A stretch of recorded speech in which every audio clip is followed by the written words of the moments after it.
Bible Worm, reading the Bible with Bible Worm.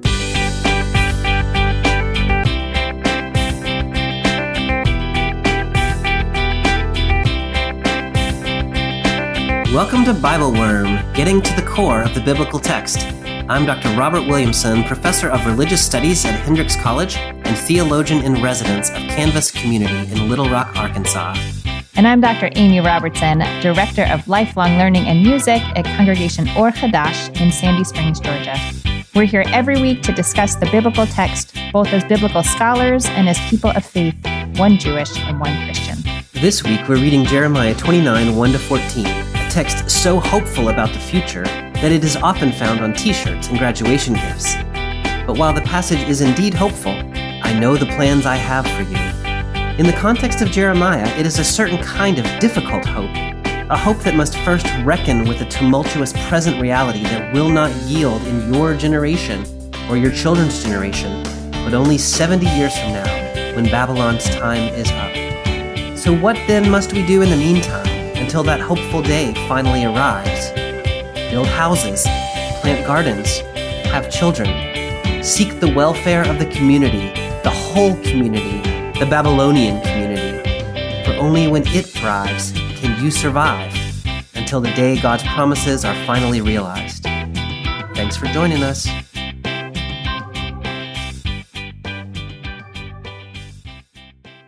Hey, Amy, it's Bible Worm time. It sure is. How are you?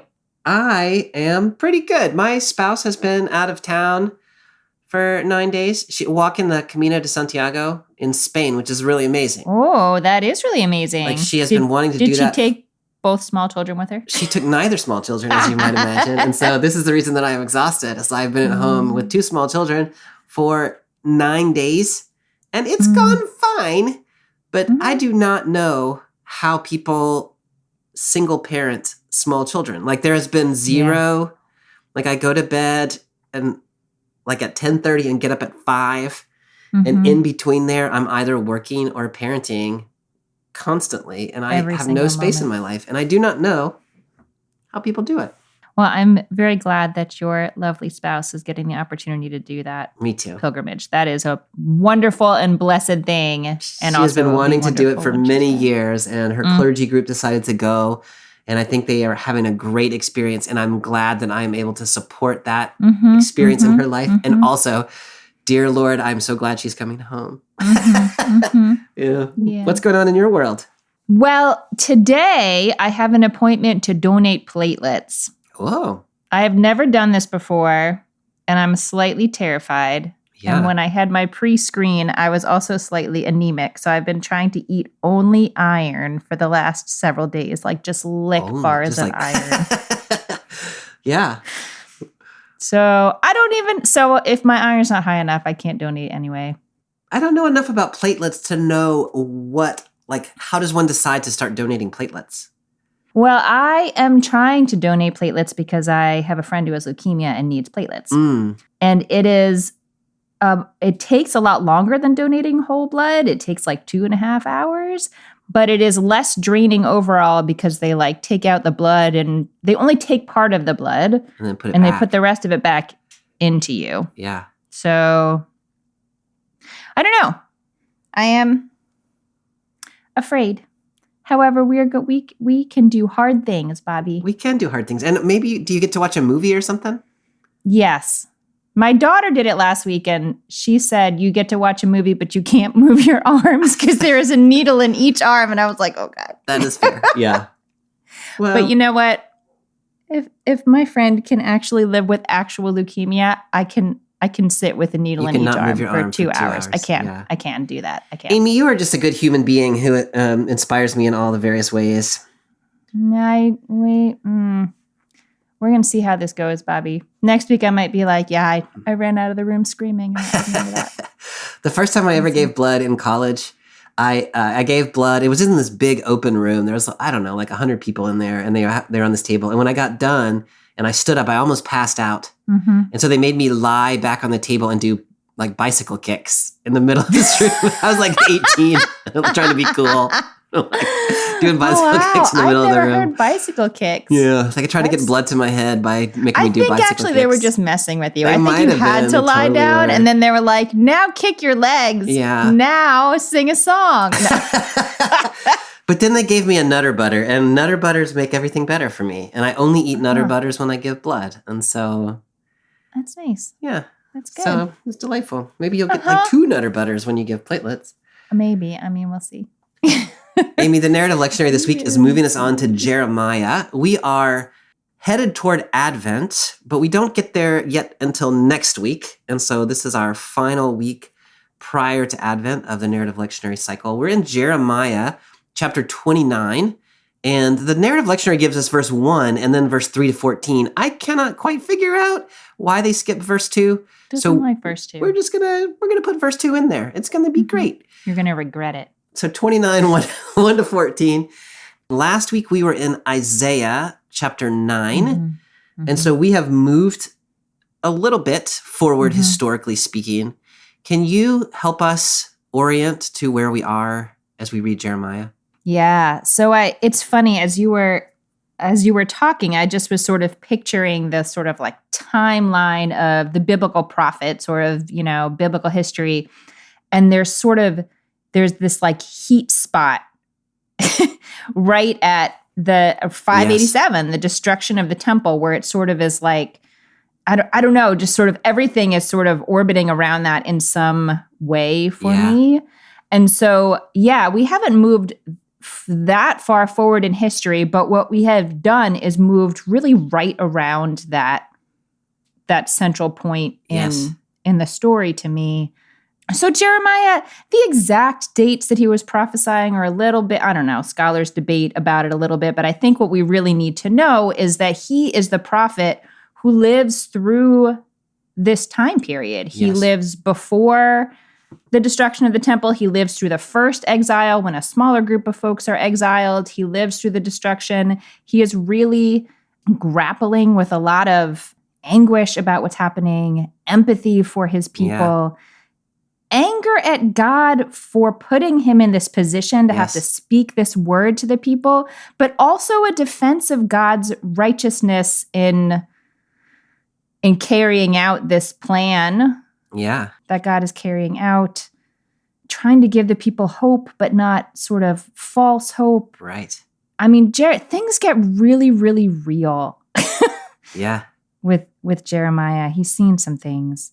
So that's mostly what I would say in terms of introduction to Jeremiah as a prophet and the book of Jeremiah. As we'll see when we start reading the first couple verses, it gives us a little bit more immediate context that maybe we can talk about then. Let's do that.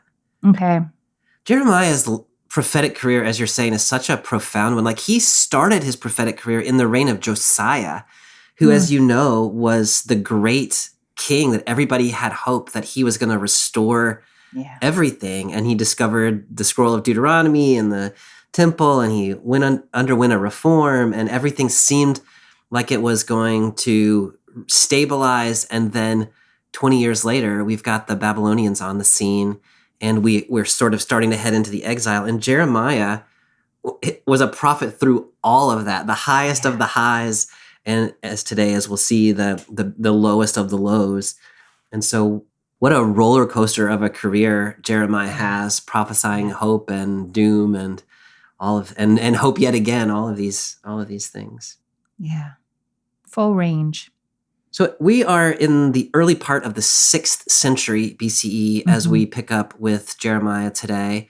And so that locates us. The nation of Israel, as we talked about last time, has been destroyed in the north about 150 years earlier. And now we are in the kingdom of Judah, in the region of Jerusalem, in the early part of the 6th century, and just as we're heading into the period of the exile. So I'm going to read Jeremiah 29, beginning in verse 1, and I'm reading in the Common English Bible. The prophet Jeremiah sent a letter from Jerusalem to the few surviving elders among the exiles, to the priests and the prophets, and to all the people Nebuchadnezzar had taken to Babylon from Jerusalem. The letter was sent after King Jeconiah, the queen mother, the court officials, the government leaders of Judah and Jerusalem, and the craftsmen and smiths had left Jerusalem. It was delivered to Babylon by Elasah, Shaphan's son, and Gemariah, Hilkiah's son, 2 men dispatched to Babylon's king Nebuchadnezzar by King Zedekiah. Okay, so that gives us the background of where we actually are and what is happening with Jeremiah before we get to the contents of the letter itself. Can you help, now that we've got these verses, sort of settle us a little more clearly with what's going on? Yeah, I think where we are is sort of between the deportations. Yeah. So there has been a group that has already been exiled from Jerusalem to Babylon that, as you can read here, like they name a king, the queen mother, the eunuchs, the officials. This is sort of a higher class, more powerful, more upper crust people who have been deported already. Jeremiah is still in Jerusalem and is sending a letter to them in Babylon, really with advice about how should a person be when you're in exile.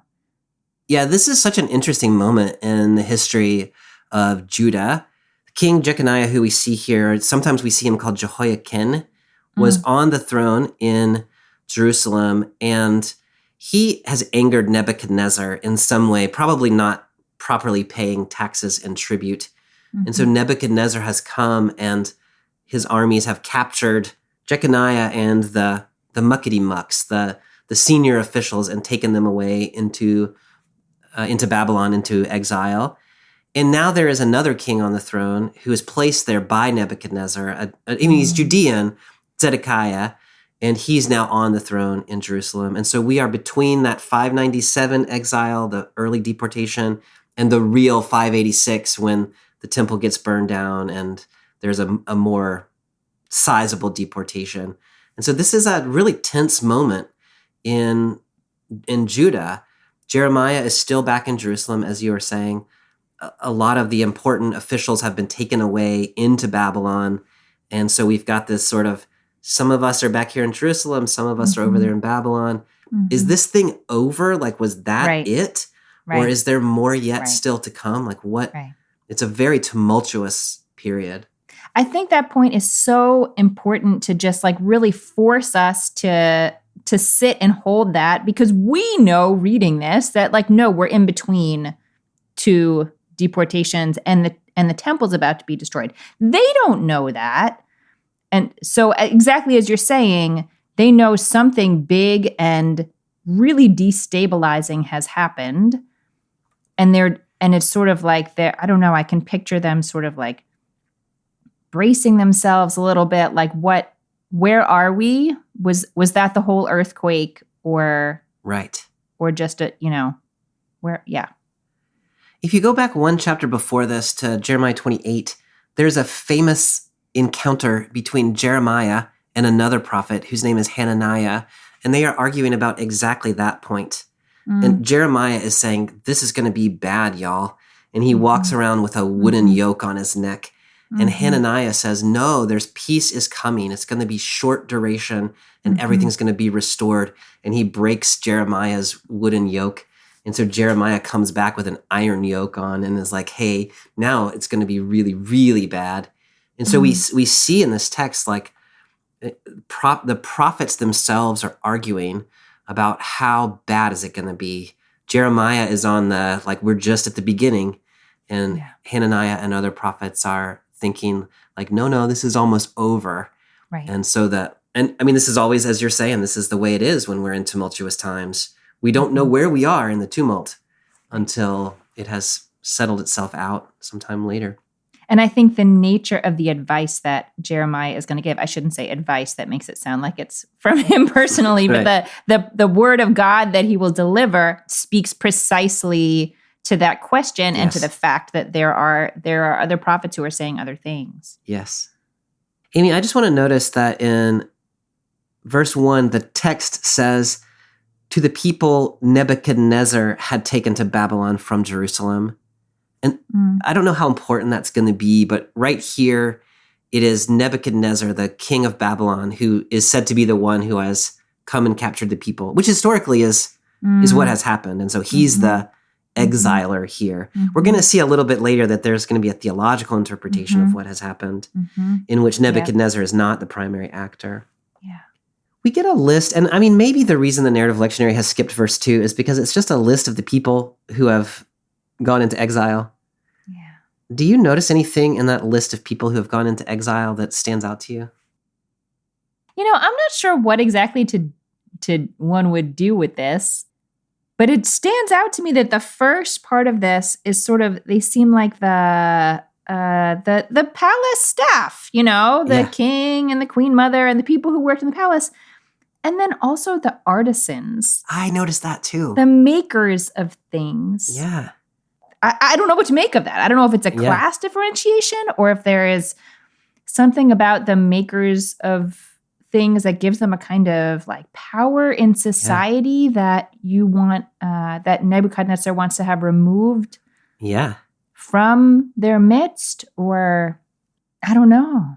I love the translation artisans. I don't know if this is at all what Jeremiah has in mind or what Nebuchadnezzar was doing, but that idea that creatives really are kind of rebellious, and oftentimes like that's where the energy for a rebellion comes from, is from the creatives, not the people who are in positions of power themselves, but the people who are like culture creators and, subversives. And so I like to think about that as like, you've got to deport the artisans in order to get control. Like that's what Nebuchadnezzar's trying to do right now. He's taken away the king who rebelled. He's taken away the people who are causing rebellion. He's putting a puppet king on the throne. It's about exerting control. And so for whatever reason, you need to exile the artisans and the smiths in order to gain control. Yeah, I love that. I love that observation. So verse 3 tells us that Jeremiah has written a letter of some kind. I mean, we get that in verse 1. He's written a letter, and he has sent it to Babylon by the hand of Elasah the son of Shaphan and Gemariah the son of Hilkiah. And so they seem like they go to Nebuchadnezzar. Jehoiakim is held in captivity by Nebuchadnezzar for, I forget exactly how long. It's like 30 years. But he seems to be sort of like a prisoner of war, like held in the palace. And so he's got some connection to Nebuchadnezzar. And so it seems like Jeremiah has sent this letter with these emissaries going to Nebuchadnezzar to deliver to Jehoiakim. That's very interesting. Like, I had never really thought about how do you send a letter to a population that is in exile? Right. And the idea that it would have to go through the king who is on the throne, who it just said 2 verses ago is the king who exiled them. Yeah. And, that king would have to want to give them your letter. Yes. I had not thought of it quite the way you just put it myself.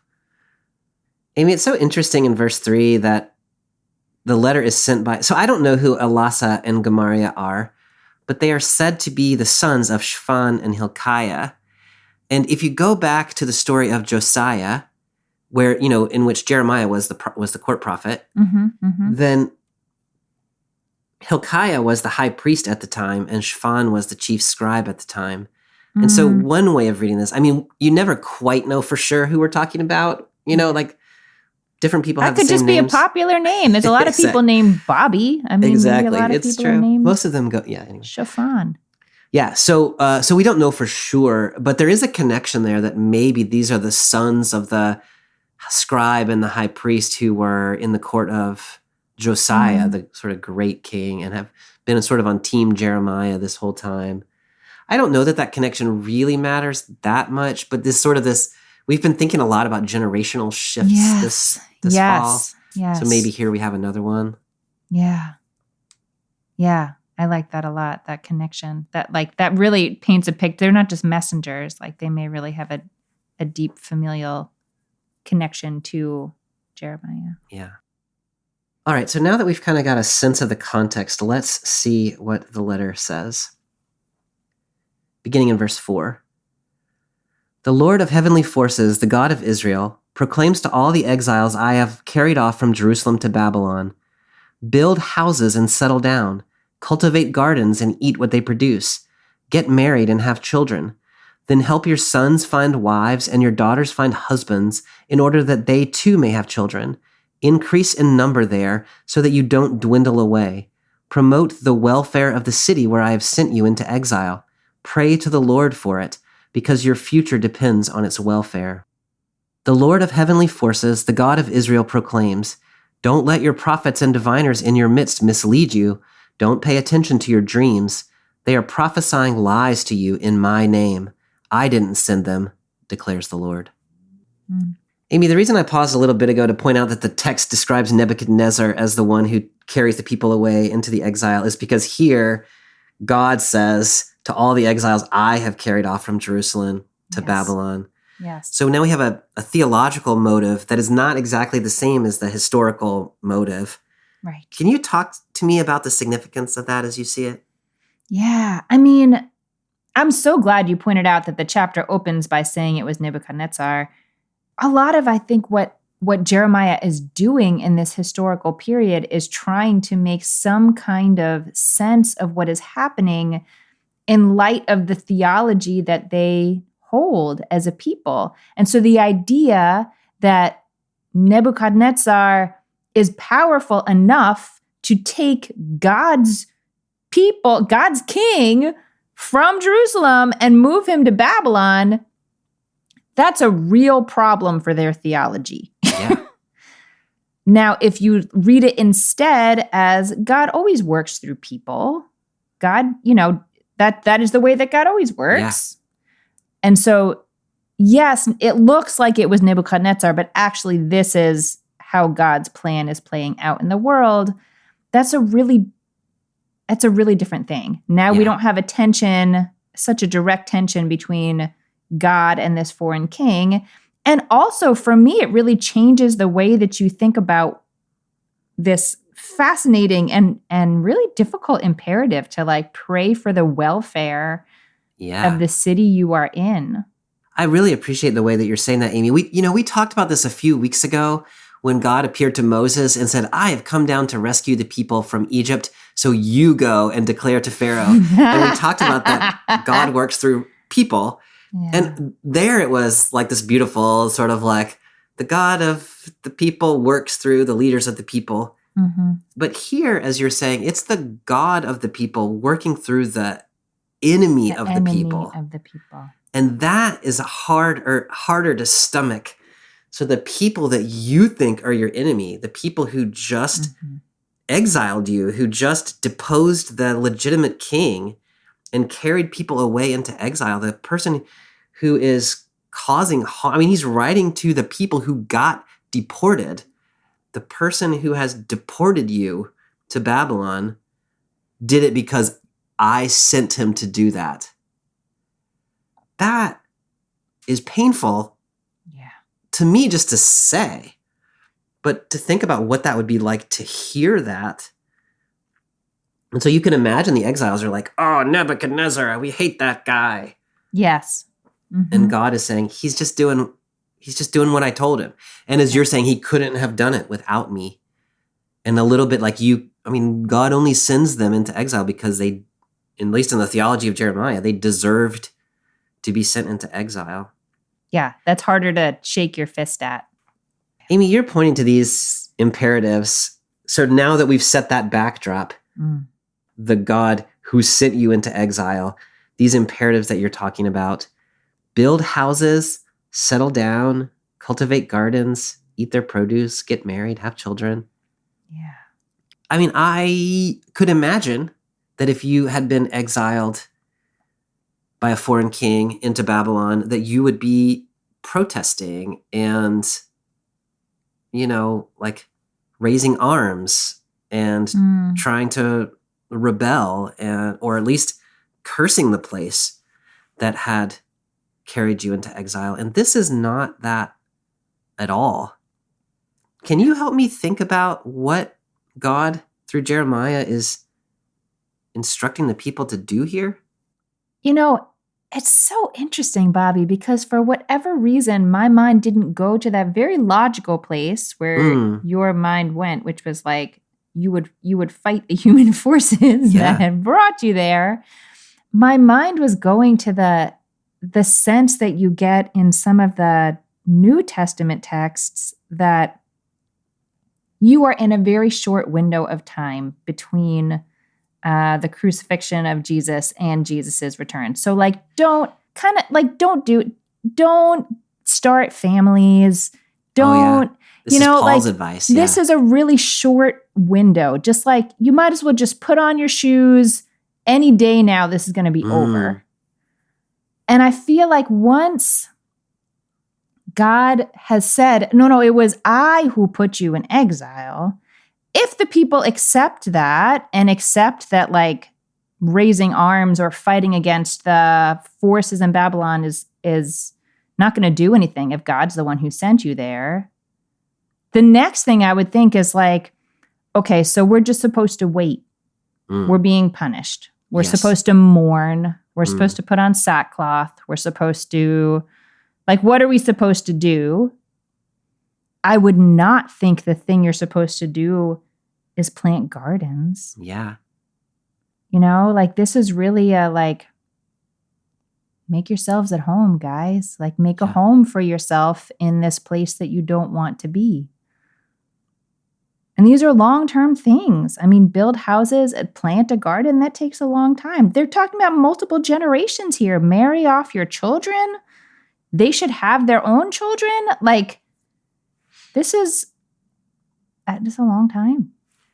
You can hear that edge in what he's saying there, as you're pointing out with, Hananiah in the previous chapter is saying a couple of years at the most. And Jeremiah is saying, marry off your children so they can have children. He's thinking about your grandchildren when you do not yet have children. So we are talking about generational displacement here. And so first of all, get your head around that.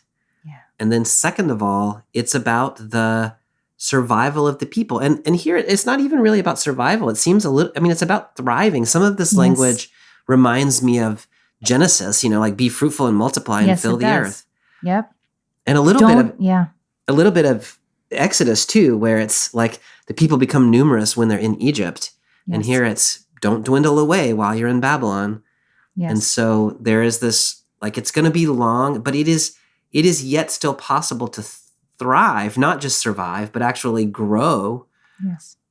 And so it's hopeful in a sense. Yeah. I mean, it really is. It is a command, I think, to live fully here, live a full life here and now. Because it's not that temporary. You're not just waiting. Amy, in verse 7, the CEB has promote the welfare of the city where I have sent you.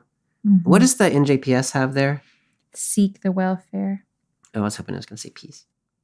You know what? It says seek the welfare, but the Hebrew says v'dirshu et shalom ha'ir. So that is seek the peace, seek the wholeness. Yeah. Mm-hmm. I mean, what you're pointing to is the word shalom, of course, has lots of semantic range in Hebrew that covers both welfare and peace. If you read that, I've often read that. I think maybe the NRSV, I'd have to look, has it as seek the peace of the city where I have sent you. Or even seek the welfare. It is about, this is an instruction to, in the end of verse 7, pray to the Lord for Babylon, that it might thrive and be peaceful. Mm-hmm. Because that's where you live now. And the radicality of that is intense to me.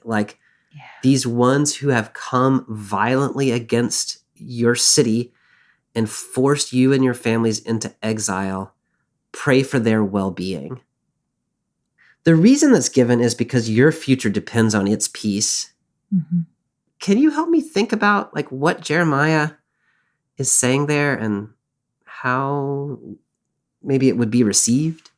I just feel like it's such a strong redirection from the idea that you are now living among your enemies and you should be in a fighting posture or a defensive posture. Yeah. It puts me much more in the mindset of this thing has happened. God ordained it to be so. And now, like it or not, your life, your lot is intertwined with the lot of this community. So if you are focused on breaking it down and destroying it, you do that at your own peril. Yeah. Now, I will say I don't know what Jeremiah's intention was here exactly, but this line here, verse 7 in particular, lives in the Jewish community as, in our prayer book, there is a prayer for your country. For whatever country you live in, we offer in the liturgy a prayer for the country where you live. It's not a prayer that's like you pray for the wisdom of the leaders.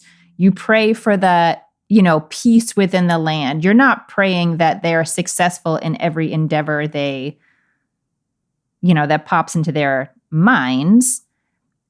But there is a sense of like the real well-being, the kind of well-being that could infuse everybody there, the people who are a part of that community or have been for a long time, and also the people who are there against their will, and also the people who are there temporarily, and also, that kind of well-being. I really love this language of like, when the world is in turmoil, what do you do? Mm-hmm. And this to me is so helpful, just to say like, build a house, plant a garden, seek the well-being of your neighbors. Like this is one of the most politically tumultuous moments that we can imagine. Certainly in the biblical story, it is as you were saying, it is the hotspot of the Hebrew scriptures, the exile. And the advice to those living through it is plant, build, marry, have children. It's like live your life. And I think yes, it is live your life. And I think this probably wasn't such an issue for our ancestors who were looking at this text as maybe it is for us. But live your life sort of in these nested systems in a way, like be a part of the system you're in, like plant a garden, be in relationship to the natural world, be in relationship to the generations, be in relationship to the broader community, and don't imagine those things are all your enemy. You need to find yourself in a system. I go back and forth with Jeremiah because I feel like this is a little bit quietistic. Like, I want him to have a little more resistance in him. Yeah. Would you read this as a form of resistance, or as a resistance is futile? It's so interesting, Bobby, because as I was reading this, getting ready for this conversation, I was thinking back to that text, I think from Amos that we read a few weeks ago, and that line that was so surprising to us, that was like, the wise are quiet, or something like that. I do think there is a kind of resistance that is live your life within the parameters that you currently have. Mm-hmm. Don't give up the life that you have just because you're in these bad circumstances. And there is a quietism about it. I mean, I don't think it necessarily has to mean like being within the system and praying for the welfare of the community. Again, I don't see that as like, now everybody go worship Nebuchadnezzar and say, become that kind of patriot where you think the society can do no wrong. But it does seem like the message, I don't know if Jeremiah is responding to the people's natural inclination to do the opposite, to fight, but it seems like he is really pushing on this. You need to locate yourself in the community first. And maybe that's part of where the power comes, is that if you don't become part of the systems, you won't have legs to stand on to do the other work. I don't know. I might be reaching. I might be reaching. I think what you're saying makes a lot of sense, and I think we'll get a little more traction with this in our next section. I think before we get to that, in verses 8 and 9, I mean, it seems like there are prophets who are saying the opposite thing, like a less quietistic thing. I don't know exactly what they're saying, whether they're preaching rebellion or whether they're just sort of saying, it's going to be over soon. Mm-hmm. And I guess sometimes I have this in my head. I just think like there used to be like a pure form of Judaism or a pure form of Christianity where everybody just got along and agreed with but that really never was the case. Yeah, man, these false prophets. And this is pretty intense. Like, don't trust the prophets. Don't trust your dreams. They are lying to you. That's intense. Just yesterday, I went to a lecture in the afternoon, and the teacher was talking about the sort of last teaching that Rabbi Nachman of Bratslav gave in 1810, I think it was.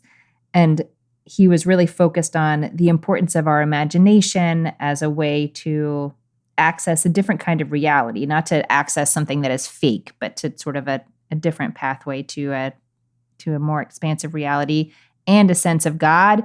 And he talks about the prophets in particular as having access to that, and that it has a shadow side. Like anytime you have that kind of, that just seems to be the way the world works. Like these power sources in the world, the power can be used for good or not for good.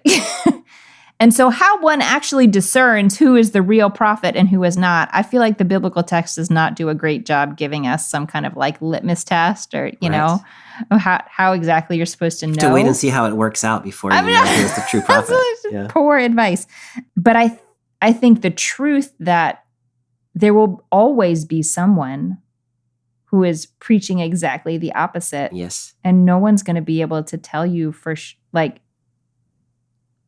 there is some kind of, I don't know, magic, discernment, something. There's some way that you're going to need to discern who is the real prophet and who is the shadow side prophet. And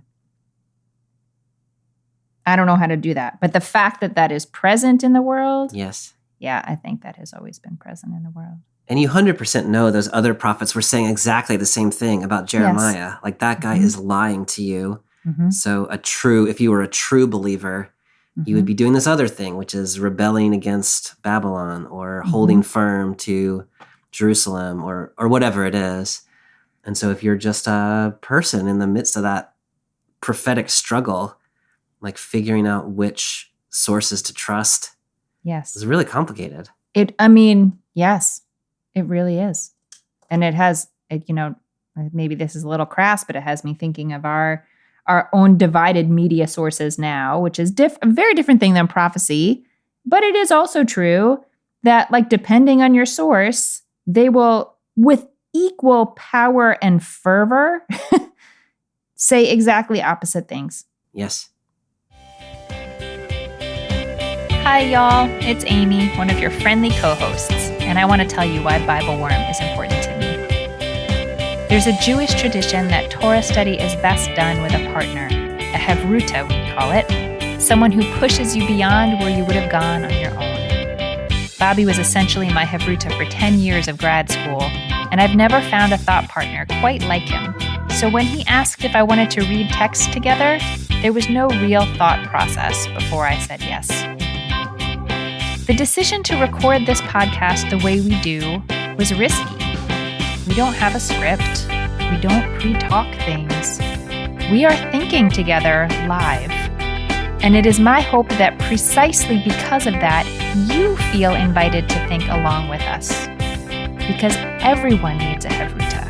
And if you don't have one, I hope you will let us be yours. If this way of being in relationship to biblical text speaks to you the way it speaks to me, I hope you'll help sustain us through Patreon at whatever level makes sense for you. There are some nice perks if you need them. Liturgies, videos, monthly discussion groups. This year I've added some recordings of the chanting of these texts that you might hear in a synagogue. Or you can just support us to show your appreciation and help us know that this work matters. Thanks for listening and for supporting us however you can.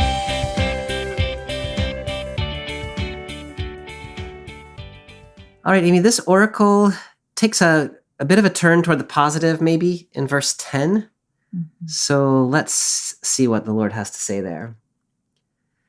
The Lord proclaims, "When Babylon's 70 years are up, I will come and fulfill my gracious promise to bring you back to this place.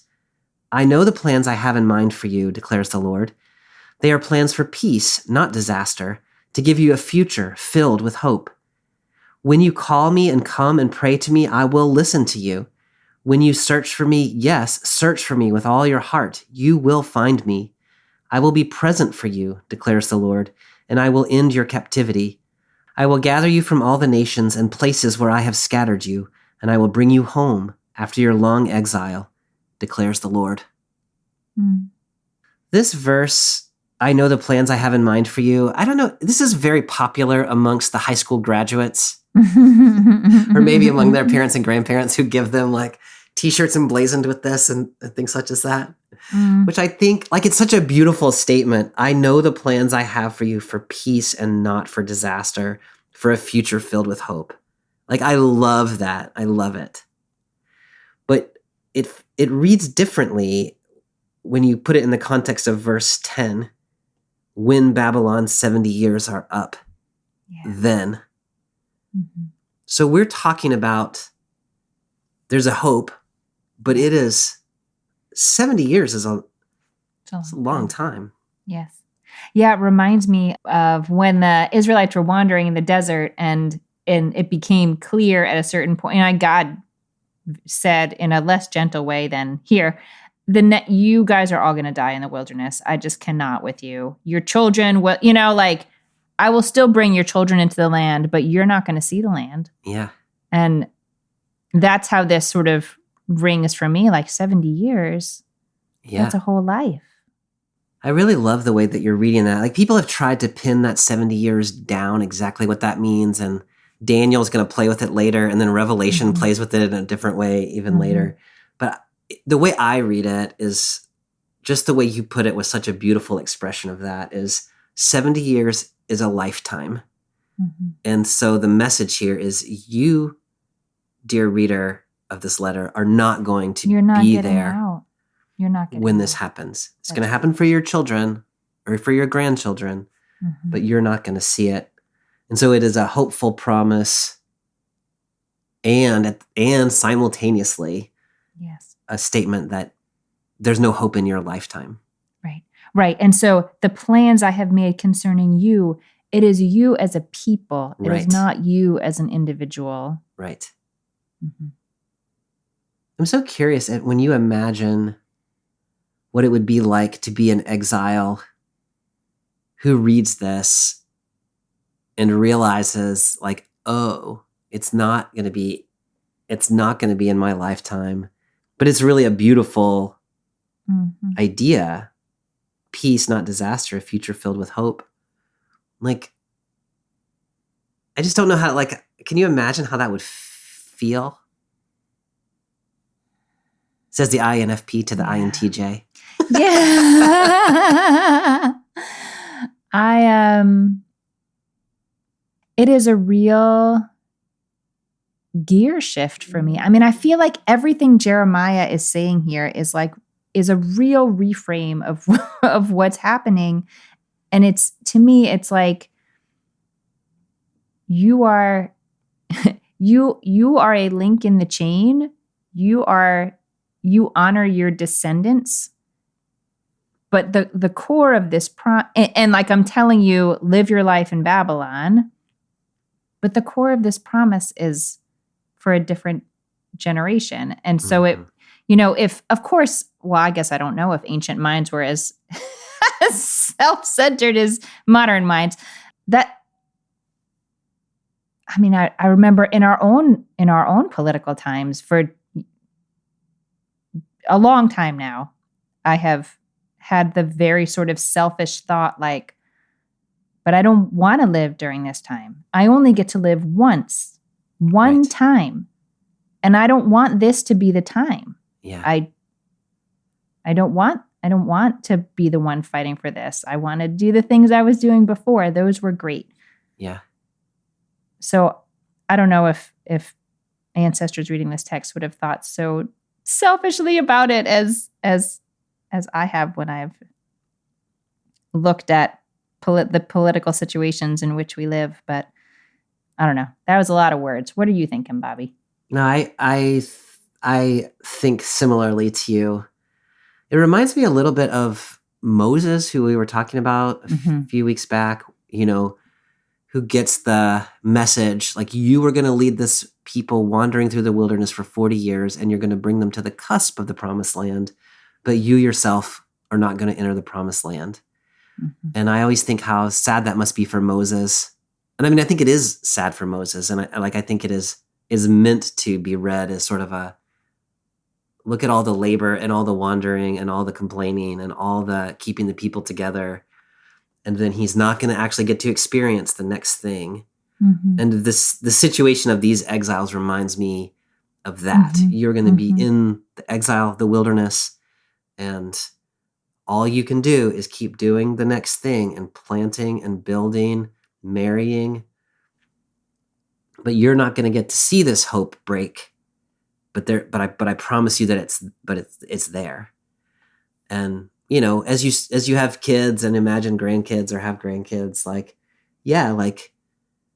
I can see getting into the headspace of my life is this, and maybe I wish it had been at a different time. But if what that means is my grandchildren have a beautiful, hopeful world, then maybe I can. Yeah. Maybe I can be okay. Yeah. At the very end of this little section, God repeats the places I have scattered you, right? So reminding the reader that God has put you into the exile where you are. But it's in the context of, in 70 years, when you call me and pray me, I will listen to you. When you search for me with all your heart, you will find me. On the one hand, I feel like this is really lovely, right? Like, if you seek me, you will find me. If you call out to me, I will listen to you.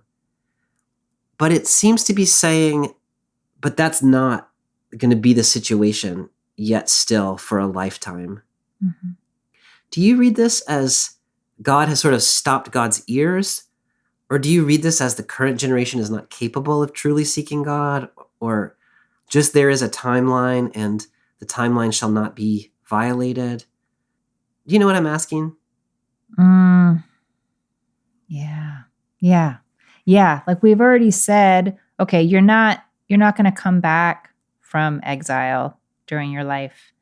But does that mean there is no access to like a relationship with God during this time?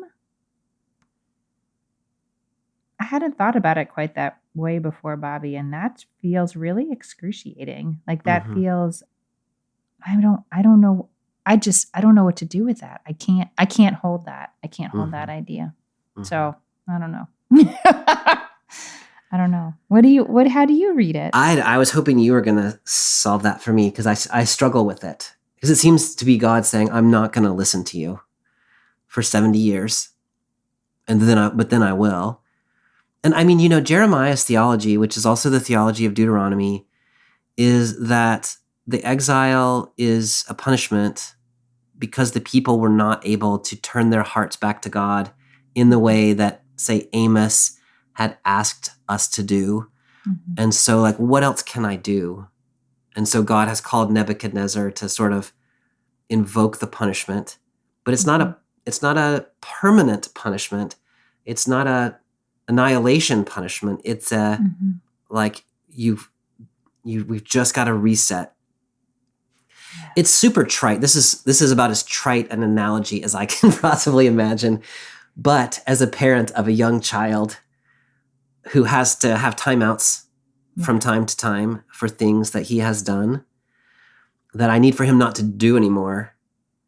And so I put him in the timeout chair and I sit there with him and I listen to him cry, but I am not going to get him out of his timeout chair because it is what we have said is the terms of our family. And so I like to think about God maybe a little bit like that here. Like, this is the punishment and I'm going to be with you, but I'm not going to rescue you until the time.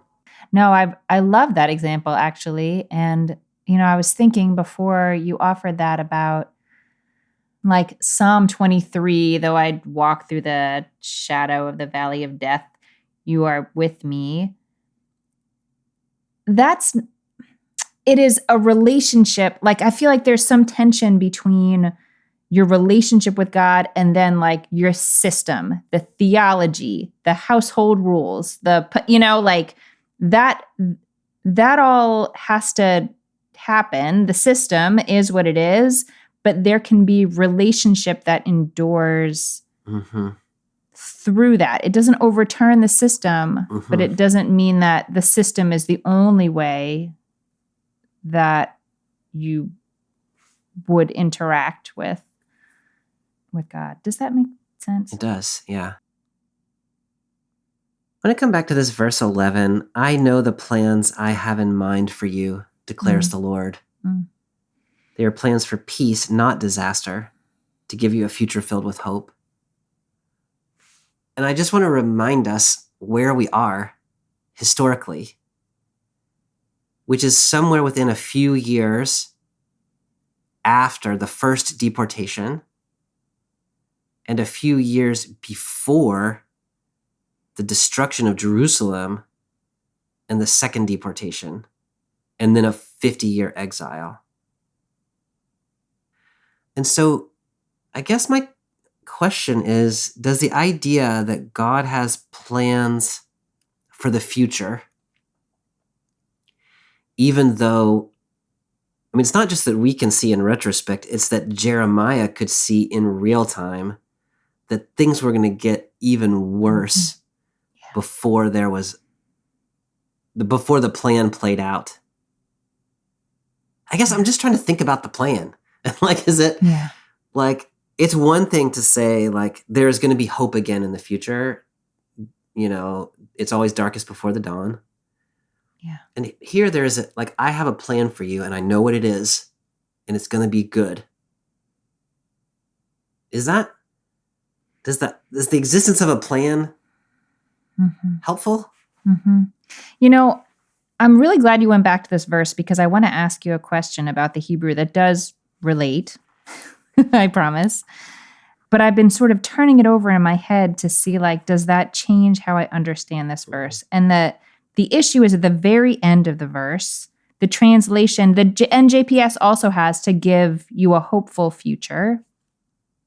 The Hebrew is latet lechem acharit v'tikva, to give to you a future and hope. Which I feel maybe especially in light of your question and in light of your placing it historically, things are going to get worse first, y'all. A future is not a given. I'm going to give you a future. There is going to be something after this time. And hope. I don't know, a hopeful future. I don't know. All the scholars who know more than I do all seem to translate it that way. So maybe that really is the best translation, but it is evocative for me to pull apart those two words. No, I really so the distinction you're making is you could read it as just I know I have a future. I'm glad it's going to be a hopeful one. And what you're saying is the promise of a future, that there even is a future, is in fact its own promise. I like that a lot, Amy. The Hebrew, I think, with that little, va conjunction can be read. One of the things about ancient Hebrew, as you well know, is it often kind of gestures in a direction to what meaning might be derived. It opens a door and you can do anything. Yeah. Yeah. Which is one of the reasons I love Hebrew so much in comparison to Greek, which can be very precise, which is useful in its own way. But to me, saying the Hebrew could be read, you can read those two together, conjoined, future and hope. Okay, how do you translate that? Hopeful future. Great. But you can also pull them apart as you're doing. There will be a future and there will be hope. I like that because, I can imagine just doubting that there even is a future. Yeah. Maybe this is the end. So to say, no, you have a future and hope. That'll preach. I love that. I don't know if you'd put it on a t-shirt though. No. Not like a graduation card kind of.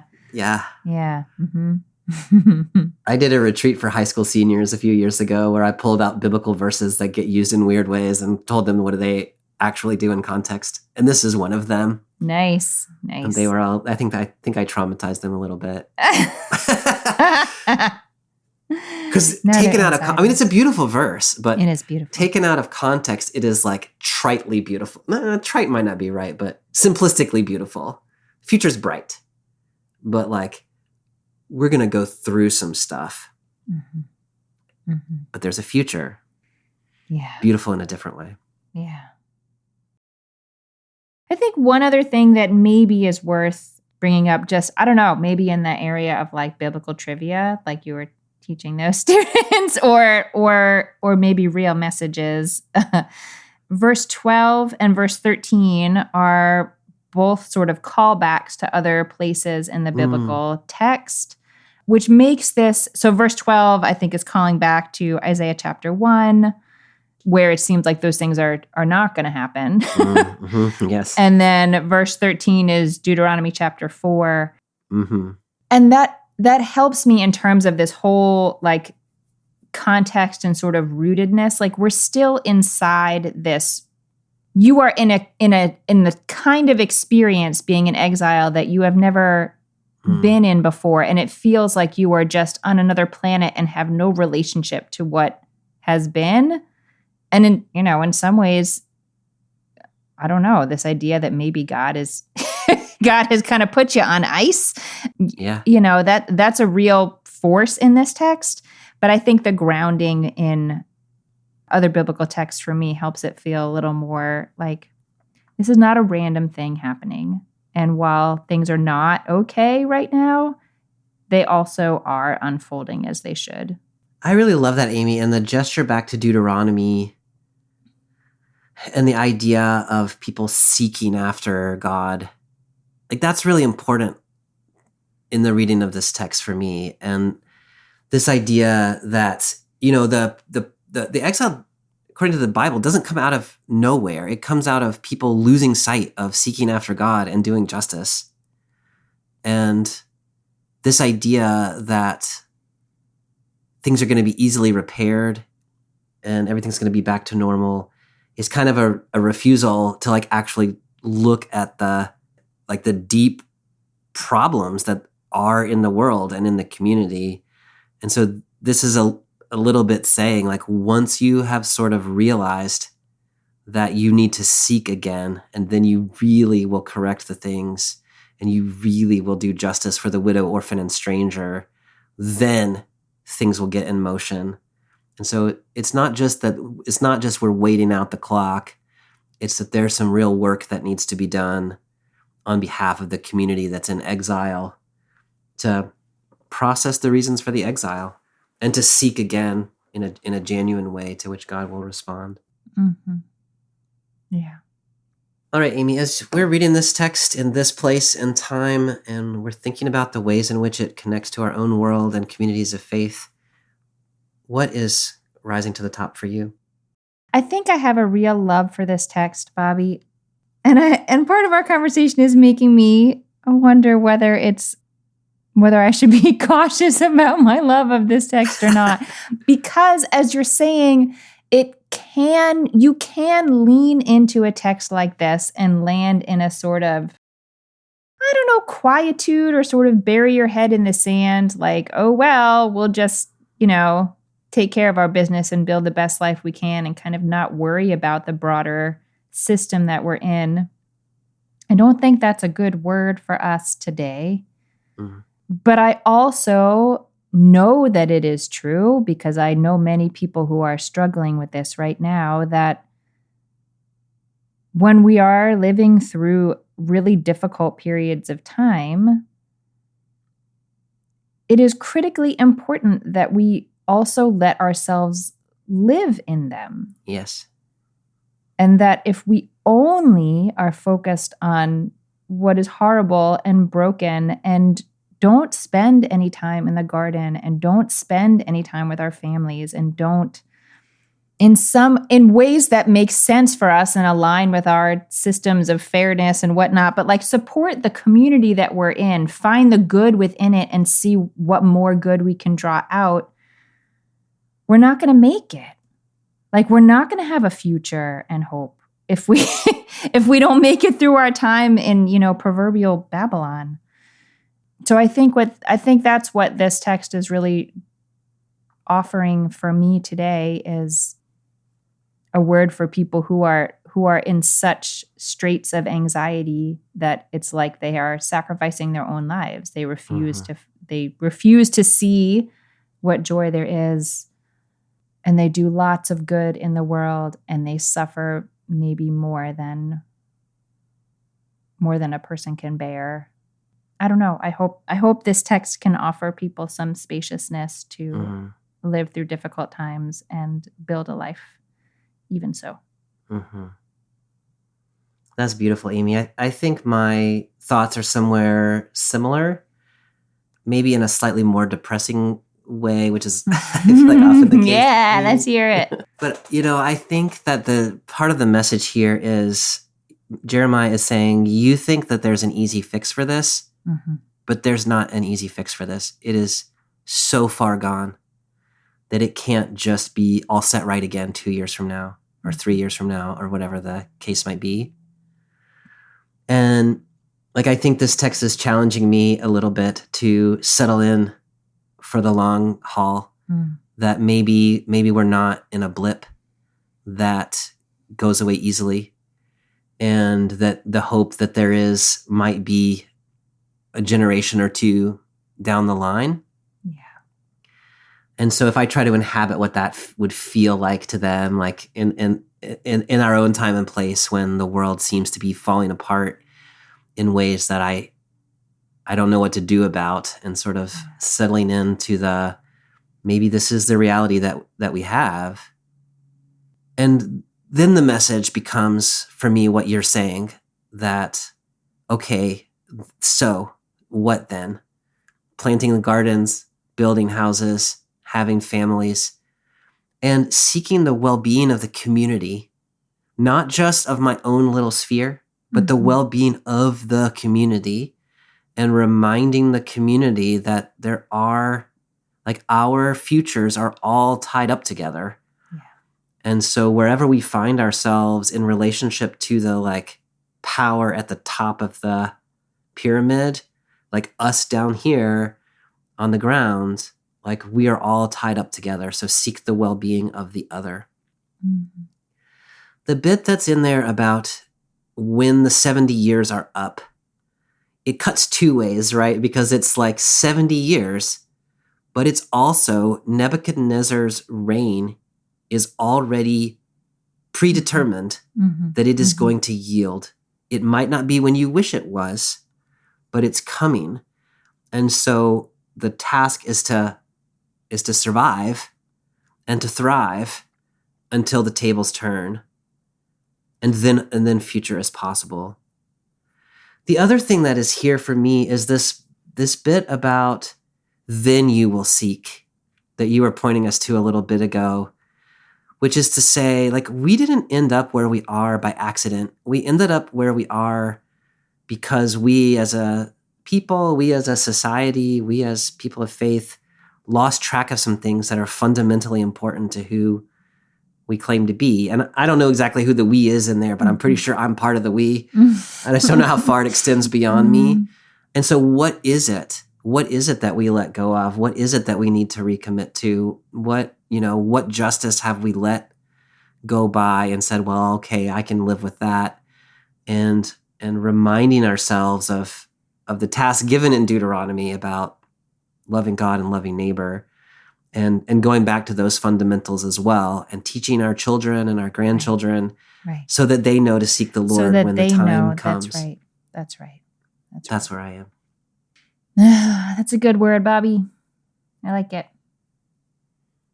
All right, Amy. Well, next week we are going to be moving into our season of Advent, where we will be, at least in the Christian tradition, talking yet still more about light breaking in a time of darkness. We I should feel make like- a worm-themed advent calendar.